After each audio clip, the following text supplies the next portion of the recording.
नमस्कार दोस्तों, स्वागत है आपका हमारे YouTube चैनल पर। आज हम बात करेंगे हरतालिका तीज व्रत। यह कथा कब प्रारंभ हुई और कैसे इसका महत्व बढ़ा। आइए जानते हैं इस कथा को प्रारंभ करके। एक बार भगवान शिव ने माता पार्वती जी को उनके पूर्व जन्म का स्मरण कराने के उद्देश्य से इस व्रत के महामहिम की कथा कही। श्री भोले शंकर बोले, हे गौरी, पर्वतराज हिमालय पर स्थित गंगा के तट पर तुमने अपनी बाल्य अवस्था में 12 वर्ष तक अधोमुखी होकर घोर तप किया था। इतनी अवधि तुमने अन्न न खाकर पेड़ों के सूखे पत्ते चबाकर व्यतीत किया। माघ की विकराल शीतलता में तुमने निरंतर जल में प्रवेश कर तप किया। वैशाख की जला देने वाली गर्मी में तुमने पंचगिनी से शरीर को तपाया। श्रावण की मूसलाधार वर्षा में खुले आसमान के नीचे बिना अन्न जल ग्रहण किए समय व्यतीत किया। तुम्हारे पिता तुम्हारी कष्ट साध्य तपस्या को देखकर बड़े दुखी होते थे। उन्होंने बड़ा क्लेश होता था। तब एक दिन तुम्हारी तपस्या तथा पिता की क्लेश को देखकर नारद जी तुम्हारे घर पधारे। तुम्हारे पिता ने हृदय से अतिथि सत्कार करके उनके आने का कारण पूछा। नारद जी ने कहा, गिरिराज, मैं भगवान विष्णु के भेजने पर यहाँ उपस्थित हुआ हूँ। आपकी कन्या ने बड़ा कठोर तप किया है। इससे प्रसन्न होकर वे आपकी पुत्री से विवाह करना चाहते हैं। इस संदर्भ में आपकी राय जानना चाहता हूँ। नारद जी की बात सुनकर गिरिराज गदगद हो उठे। उनको तो जैसे सारे कलेश ही दूर हो गए। प्रसन्नचित्त होकर वे बोले, श्रीमान, यदि स्वयं विष्णु मेरी कन्या का वरण करना चाहते हैं तो मुझे भला क्या आपत्ति हो सकती है।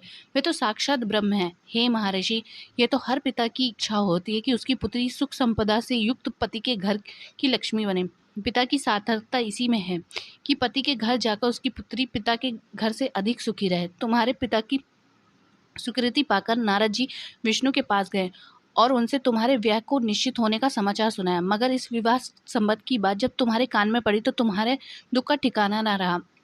तुम्हारी एक सखी ने तुम्हारी इस मानसिक दशा को समझ लिया और उसने तुमसे उस विक्षिप्तता का कारण जानना चाहा। तब उसने बताया, मैंने सच्चे हृदय से भगवान शिव शंकर का वरण किया, किंतु मेरे पिता ने मेरा विवाह विष्णु जी से निश्चित कर दिया। मैं विचित्र धर्म संकट में हूँ, अब क्या करूँ। प्राण छोड़ देने के अतिरिक्त अब कोई भी उपाय शेष नहीं बचा है। तुम्हारी सखी बड़ी ही समझदार और सूझबूझ वाली थी। उसने कहा, सखी, प्राण त्यागना का इसमें कोई कारण नहीं है। संकट के मौके पर धैर्य से काम लेना चाहिए। नारी के जीवन की सार्थकता इसी में है कि पति रूप के हृदय में जिस एक बार स्वीकार कर लिया, जीवन पर्यंत उसी से निर्वाह करें। सच्ची आस्था एक निष्ठा के समक्ष तो ईश्वर को भी समर्पण करना पड़ता है। मैं तुम्हें घनघोर जंगल में ले चलती हूँ, जो साधना स्थली भी हो, और जहाँ तुम्हारे पिता तुम्हें खोज ना पाए, वहाँ तुम साधना में लीन हो जाना। मुझे विश्वास है ईश्वर अवश्य ही तुम्हारी सहायता करेंगे। तुमने ऐसा ही किया। तुम्हारे पिता तुम्हें घर पर ना पाकर बड़े दुखी तथा चिंतित हैं। वैसे सोचने लगे कि तुम न जाने कहाँ चले गए। मैं विष्णु जी से उसका विवाह कराने का प्रण कर चुका हूँ। यदि भगवान विष्णु बारात लेकर आए और कन्या घर पर ना हुई तो बड़ा अपमान होगा। मैं तो कहीं मुंह दिखाने योग्य नहीं रहूँगा। यही सब सोचकर गिरिराज जोर शोर से तुम्हारी खोज करवाने लगे। इधर तुम्हारी खोज होती रही, उधर तुम अपनी सखी के साथ नदी के तट पर एक गुफा में मेरी आराधना में लीन रही।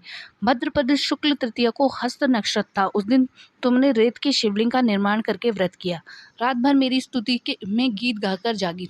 तुम्हारे इस कष्ट था साध्य तप से मैं प्रभाव से मेरा आसन डोलने लगा। मेरी समाधि टूट गई। मैं तुरंत तुम्हारे समक्ष पहुंचा और तुम्हारी तपस्या से प्रसन्न होकर तुम्हें वर मांगने के लिए कहा। तब अपनी तपस्या के फलस्वरूप मुझे अपने समक्ष पाकर तुमने कहा, मैं हृदय से आपको पति के रूप में वरण कर चुकी हूँ।